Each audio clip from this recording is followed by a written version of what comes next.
Hey there, everyone. Welcome to Choose Your Weapon. Oz and I are here once again, and we are working off the enormous high that came with going to PAX East. It was amazing, right, Oz? It was. It was a good time. It was a lot of interesting things over the course of 3 days, and it was a long 3 days, but came away with a lot of good memories and saw a lot of cool stuff. And Oz, I bet you can't guess what my favorite thing at PAX East was. Was it Overwatch? No, it was Hello Kitty's Island Adventure 2. But second to that okay, was right. Overwatch, Gotcha. which was pretty darn cool. Did you play it at all? No, the line was far too long. Okay. Well, Actually, the thing about PAX was that there are a lot of lines, and they were all far too long. I don't do lines. Yeah, I don't do lines either. I'm too famous for that. I get to the front of the line. I usually just wait because typically when there's a huge line somewhere, something else does not have a huge line. That's and very. And if you time it right, then That's you can very get tricky. So what did you use this tactic on to see at PAX East? I saw a couple of really cool new tabletop games. I saw a new game called Mercs, and I saw a newish game called Wrath of Kings. And basically, I timed it so during the day, the Wrath of Kings was crazy. Like their table was constantly mobbed. So I waited till later on in the day and got in to talk to some of the developers and some of the guys working the table and found out a lot of cool stuff about it. That game looked great. And then Is that a tabletop as well? Yes, it's a small. I don't want to say skirmish game because it's not really a skirmish type game. It's like a full-size army game, but it's relatively low model count. It's like a good-sized game is like 15 to 25 models. Wow, that sounds really exciting for you. Yeah, it's pretty neat. You spend a lot of time painting 15 to 20 models, I bet. Which is good because it's only 15 to 20. It's not like hundreds of models like in my Warhammer army. Oh, so that's less fun because you don't get to paint. No, I'm okay with that. I don't really want to paint that many models again. Oh, all right. Well, that's good for everyone then. What I really liked, the only thing I got to play the entire convention was I did get a chance at the Steam box because there was like a truck full of Steam boxes that no one seemed to realize was there. And I went up and I got to use the new Steam controller, which was actually pretty legit. Better than the old one? I never played the old one. The old one's awful. I don't know, but it has like the touchscreens for D-pads is actually kind of a legit thing. Well, not touchscreens, they're not screens. The touchpads for D-pads was pretty legit, and I was able to have an amount of dexterity with those. Unfortunately, the machine that I was playing on was that post-apocalyptic point-and-click game, so I really didn't get a chance to like use them to the full extent of D-pads and moving like you would with an FPS. But it did work well for pointing and clicking, so I can report happily on that it's a good point-and-click controller. Did you get a chance to jump on the army of PCs that were set up in the board gaming half of the section? No. There was a lot of League of Legends being played there, though. There was, and there was a huge. I don't know what. I think there was a Call of Duty tournament as well. There was a Halo ranked champions tournament that was happening. Yeah, that would really hype. I saw some pictures of that from at the climax of the event, and it looked really insane. Lots of people still like Halo. Go figure. Who doesn't like Halo? I think the weirdest thing for me was the sort of the way that it was like split in half. So you've got like the board game half, which they always have, the video game half, which you always have, and this year things were a little closer together, a little tighter. There were definitely more people. At least it seemed like there were. Yeah, no, definitely. But did you feel like when you were in like the video games, like I thought the board game section was busy, and then I went to the video game section, and I was like, it's like downtown Tokyo. It's like panic-inducing. There's like a zillion people, flashing lights everywhere. There's like no room to get by anything. I definitely felt like the board game section was more open, but there was still a ton of people there. Absolutely, and I was there at a cosplay capacity. No big spoilers there. I was there with Danielle Ballou and Jasper Sardonicus, and also Marco Casarano, who debuted as Nursemaid Akali. And when we were in cosplay, like we had this Jace hammer that was like 10 or 12 feet tall. Yeah, that thing was ridiculous. We had to be in the middle of the two areas because you could not move to the other area. Like I had to do like crowd control when we were coming into the hall initially. Like everyone get out of the way. Huge hammer coming through. I was like a vanguard for that. But it was nice because the cosplayers actually did have a spot to like set up and photo shoot right in the middle of the two halls. There was this big open space. Yeah, well, the big open space was there last year too, but it definitely seems like it was smaller this year. It's definitely like the two sides are sort of creeping steadily towards one another. Did you see? It's crazy too because Riot isn't there anymore. So they logically like Riot was half of the convention last year. There should be a lot more room in PAX, but there's not. It seemed like there's more games. There was a lot more indies this year. Yes, there were more indies, but I would say overall it seemed like the digital side. It seemed like they had about the same or less stuff than last year. Like there wasn't as many big like AAAs that were kind of being thrown at you. Yeah, no, it's true. It was definitely broken down to smaller games. Like Soda Drinker Pro was there. He was doing a lot of awesome stuff. He had the bonus soda promotion going on, so there were specifically like special raspberry cola sodas made by Soda Drinker Pro. And if you bought one and had a QR code on it, you could scan it and you'd unlock Soda Drinker Pro. Were those the dudes running around dressed like Coke bottles? Yeah, yeah. Because there was a those bunch of guys those were guys. Cosplaying as bonus sodas, actually, if I recall correctly. There were a lot of them. And they were pretty rad. There were like 4 of them. I saw a lot. Maybe it was just the same 4 guys, but there was a lot of people. And there was a lot of, actually, like, speaking of cosplaying sodas, there was a lot of cosplay support there. Like, League of Legends, even though they weren't there at official capacity, Riot had set up a hospitality lounge. So there was, like, equipment and stuff to fix cosplays. And they were running interviews for, like, a new upcoming documentary they're doing, and also taking pictures there. And it's cool, actually, because my friend Jasper and Danielle made it into the League of Legends client. Nice. So they're on the front page of the client right now. Which is kind of creepy, because whenever I'm sending someone messages in chat, I see my buddy Jasper's face underneath the chat client. It's like he's always watching me. What was the biggest surprise that you saw at PAX? I'd have to say the biggest surprise was probably all the really cool Final Fantasy stuff that was coming out. Yeah, Like, was they were surprisingly active, and there's a lot of new featured Final Fantasy games that are coming out that I'm really excited for. And also, they had really cool models set up. Like, that's not something you typically see, but they had these glass cases with, like, oh yeah, that's what really, those look like. really detailed Final Fantasy models, which was really awesome and a cool way to promote the game. From what I saw, it looks like there's several Final Fantasy games coming out. Yeah, there are. And Like, I was like, well, that's a lot of Final Fantasy games. I wish I could recall specifically the names of, like, the games that they're being released, but there's so many, and I didn't get close to them. Rooster Teeth booth was also really sweet. It looks like they redid the newest Final Fantasy, the RPG one. It looks like they did sort of a reset of that. That one looks all new. Yeah. And then there's like a new sort of over-the-shoulder third-person looking game, and then it looks like they kind of redid or they added another installment as well. So I know there's at least 2, maybe possibly 3. I'm just glad Final Fantasy's bringing their game face, you know?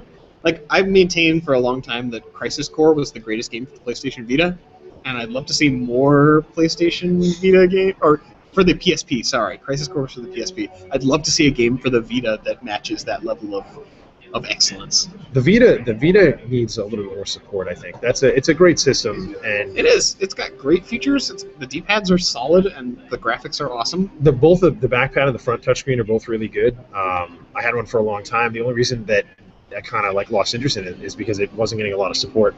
Almost everything they put out is first party, which is great because it means it's going to be good and it's going to be well designed. It's going to be a fun game. And it's going to have plenty of backing from Sony. The problem is, because it's all first party, there's just not a lot of games. Ain't that the truth? But let's get back on to PAX talk. So we both spent the majority of our PAX working with a good friend of ours, Mark Cathro, who owns Armor Class 10. Here's some of his goodies. Stand up. Yeah, you can see. This is the shirt, his mech damage shirt. If you are a fan of Robotech, you probably recognize Battletech. Robotech, Battletech. It's close. Totally different. I'm sorry, I'm not a nerd like Oz. Right. I'm a jock. Right. Totally different from Hipsterville. Clearly. And yeah, we sold shirts all weekend, which was pretty rad. Mark got us in there, got to hang out, schmooze with the other exhibitors, and make a great deal of shirts. His shirts are made to order, which is pretty cool. So if you see a size and a color graphic you like, you can order it on whatever size, whatever color shirt that he's got. And it was a lot of fun, just like being in there making shirts. It was a fast-paced work environment. It was kind of neat too because we were in a good spot where we got to see everything. Like we were right by the walkway, so people just kept coming by us, and we got to see like tons of people in costumes, and like it was really cool. I think my favorite thing about PAX is I always see like parents with little kids. I like that PAX is like really kind of like a family environment, and like you can like it's totally fine to bring your kids. Like it's not like you're like, well, I'm not really sure what we're gonna get into here. Yeah. I think that's about really PAX. Like, despite all of the recent controversy about PAX being unsafe and really dangerous, it was fine. PAX was really safe and really accepting of everyone. I saw like a lot of really cool cosplayers who definitely, if they were in an environment that was kind of hostile, that wouldn't have happened. But like everyone was pretty free to do what they want. I mean, my best friend came in like a sexy nurse costume, so he was fine with that. No one harassed him. There was no sexual harassment that was happening. It was good. Did you see the 4 guys dressed as the Disney princesses? Yes. Pretty awesome. I love those guys. It took me a second. I was like, one of them had their backs up, so I was like, okay, there's a guy dressed like a barbarian, and there's a guy wearing a green shirt, and then there's like a guy dressed like a princess, and then they all turn around. I was like, oh, he's Pocahontas, not a barbarian. I was like, okay, it's the 4 Disney princesses. Okay, so favorite cosplay, I gotta ask you. There were a lot there. I think the coolest one that I saw was some girl had spent clearly a ton of time, and her costume was amazing. She was a female Loki from the Avengers movies. Like, I mean, complete with like the gold horns and like the cloak and all the leather. Like her armor looked awesome. That's pretty cool. I'm like a huge sucker for animatronics, and one of our friends, Danielle knows him, Kohalu, he's a really cool cosplayer. He made animatronic Morgana wings, which were like these huge, they're probably like 15-foot wingspan, purple death wings. I did not see that guy. And they were mounted on like servos and moved and opened, and it was probably the coolest thing. I got to do like a few photos with him, which was really, really cool. He was a chill guy. I did not see that guy. And he has like this, he's really jacked, so he just had like this six-pack and these huge wings. Oh, that was the coolest cosplay there. Kohalu, if you're watching this, you're the best, man. I don't know how you're going to top that, but go ahead and try. Did you, I mean, maybe, I felt like there was a lot of people this year that literally came to not only check stuff out, but like sort of buy stuff and support like the industry as a whole. I mean, every booth I went by, people were like buying stuff and cleaning stuff out. Last year, there's a lot more, it seemed like a lot more hesitancy. I don't know if that's because more people were like, oh, I'm going to bring more money this year, or if people were just like, there's more cool stuff I want.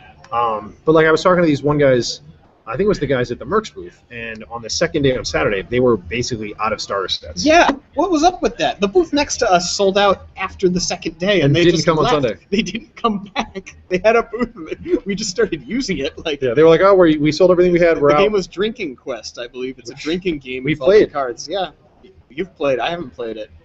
Didn't you play that? Nope. No? All right, Did just not me, I play guess. Drinking All right. Quest. Or maybe I did play and I don't remember. That's that also good. entirely possible. It could be really, really good or not so good if you don't remember. Yeah, but they just cleared out, which I thought was ridiculous. Like, if you got exhibitor passes, come and set up a base in your booth anyway. Yeah, they spent the Just same hang out. amount of money. Like, getting a booth is, I mean, it's not cheap, that's for sure. And they basically sold out all their stuff, and I guess they were like, well, we made our money, let's bounce. But I was like, you could have at least come back and, you know, hyped your game and talked It's not to to say people we're and- shaming Drinking Oh, no, Quest. not at all. You guys missed out on like another day of PAX. There were a couple people that did that, though. They weren't the only ones. I Yeah, walked no, around. There were a a lot couple of booths people that did. kind of ended up So being I abandoned. guess the lesson is when you're going to PAX as an exhibitor, come prepared and bring a lot more merch than you think you're going to sell, which is a tough sell for a lot of people. The smaller indies don't have a lot of overhead. They can't go and buy up more merch than they're going to sell. But if you're going to go to PAX, err on the more merch side rather than the less, because it seems like people want to buy stuff. Everything gets bought. I didn't see any booth that was doing poorly. Yeah, you know? no, I agree. I think, which is nice. I mean, I think there's Lord a lot knows of we local had people. many. Oh We my had too God. many T-shirt orders to fill. We ran out. We started running out of sizes. Oh yeah, we ran out of most sizes. Yep.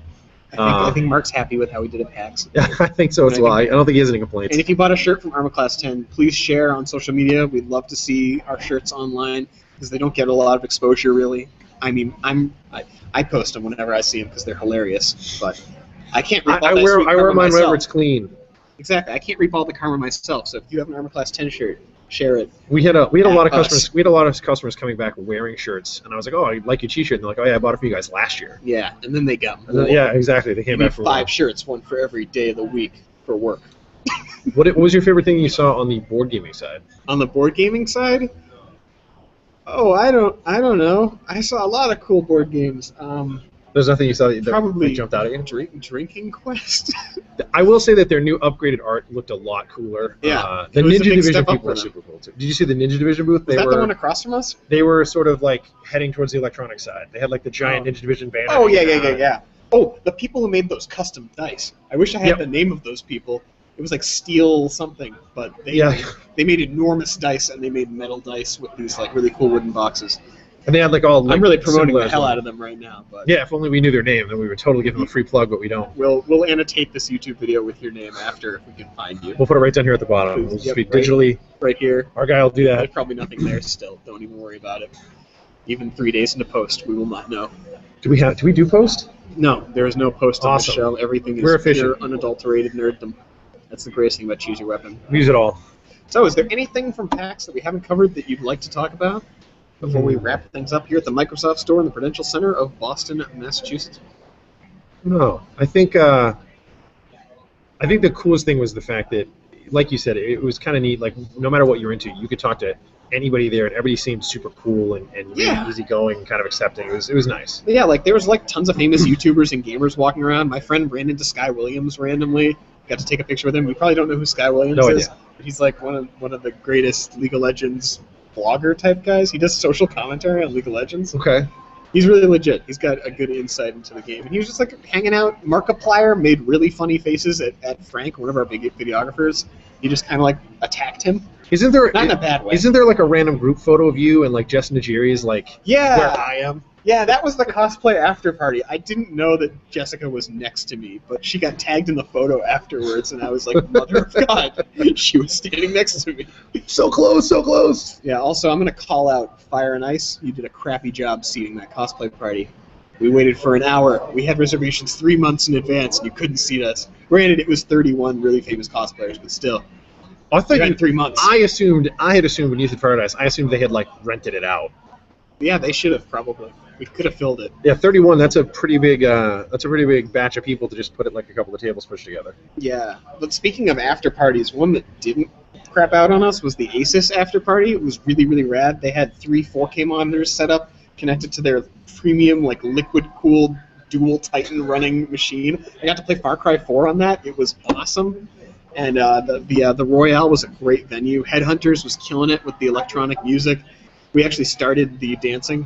No one was dancing, so my buddy Marco and I just ran out there and started laying it down. And all the Intel girls came out and started dancing with us, and then it was down. Everyone flooded the dance floor. Nice. Way to get it rolling. It was sick. Yeah, we know how to get a party rolling here in Boston. Those it was really funny too because it was like a lot of nerdy like industry people there, and then they all came out eventually. And it was good to see everyone. Did you have any photos of this? I have a photo before and after. Oh, Our friend Danielle was there in her Tier 11 Hunter gear promoting it, so I have a picture of her like up in the VIP section. But that was all I got. Once things got hot and heavy, I did not think about. Probably should have taken pictures, but that reminds me the 11 Hunter. That reminds me. I saw a lot of Destiny cosplay. There was a lot of Destiny cosplay. Well, Destiny's like the big game now. Honestly, it's like the new Halo. You have to tell me about it. It's pretty awesome. I'm waiting for some of the new updates. They didn't really tease anything about it at PAX, which I was kind of bummed about. Kind of weird. Though, you know who had a huge presence that I didn't expect was Borderlands. Yeah. They had like a whole party for their cosplayers. They invited Node down from California, so like Node and LAN Party, those dudes came down, which is really sad because I didn't get to meet them. The big games that really jumped out at me were the Final Fantasy stuff, Borderlands, and Evolve. Those are like the 3 that really that seemed like they had a huge presence. Yeah, Evolve was pretty big. They had like a little thing set up at the Asus after party too. They were playing it on the new Asus laptops, which looked really good for gaming, surprisingly. Did you play it? Evolve is not well optimized. Yeah, I played it. I was there as VIP, so I got there like an hour early. And right. I just went around and played everything, and then I was done, and then everyone came in. It was pretty rad. Yeah, this party's over. Beat it. And Heroes of the Storm was happening there. They had a 5v5, 5 people on each side of the dance floor, playing against the people on the other side. Okay. We rocked it. It was awesome. I got to play as Tyrael, the angel from Diablo. Oh god. Oh, he was so good. There was a guy dressed up as the Crusader from Diablo, and his costume was awesome. Yeah. That was one of the most impressive ones I saw too. So I guess the PAX overall was awesome. If you get a chance to come next year, please do. Hit us up. We'll probably be at the Armor Class 10 booth. Almost definitely. Shirts. Almost certainly. And whether it be a LARP sword, a D20, some miniatures, a plasma pistol, an AWP, Counter-Strike, a Scout scattergun, a DMR. No matter your weapon, you're always welcome here at Choose Your Weapon. We'll see you cats next week, where we talk about PAX North. Okay. No, not a real thing. No, is that not good? Maybe PAX Southwest. Maybe. Goodbye.